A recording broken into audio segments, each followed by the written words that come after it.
All right, while we were there, we traveled to different national parks throughout Uganda. We got to talk with park rangers how they were dealing with the wildlife issues and with communities. We went to different villages in Uganda.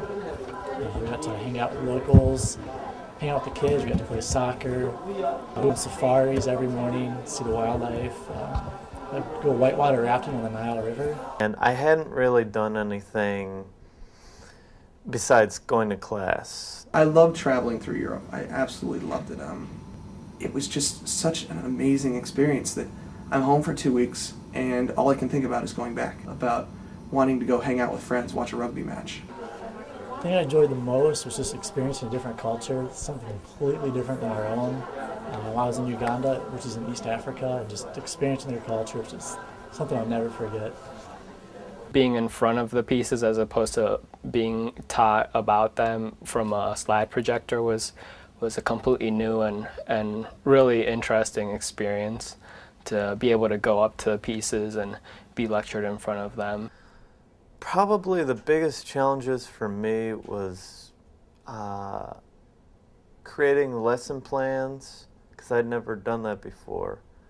Some of the biggest challenges I faced: the second day I got to Leicester, I tried to find my way around the city on a bus and ended up stranded in some obscure neighborhood with no buses and didn't know how to get home, so I had to kind of figure out that on my own. And I'd never been in such a situation where I had to figure out where to go, not knowing exactly where I was trying to go. But somehow it worked out, and I did get back to my place that night.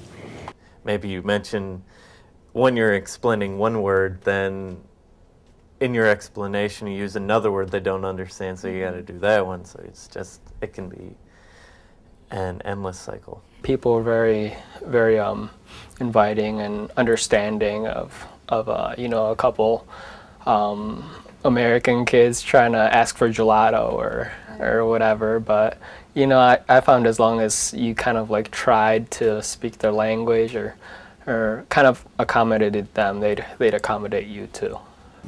Derry people and the Northern Irish people are some of the nicest, most welcoming people I've ever dealt with. The courses over there require you to be very, very independent. They don't have deadlines like we do every week. The deadline is usually 2 months out. So while you'll know about your paper, you don't necessarily have to work on it. But then if you wait until the last minute, you're really not going to do very well. I learned that I can handle it. I mean, I like to think that, but I didn't really understand it.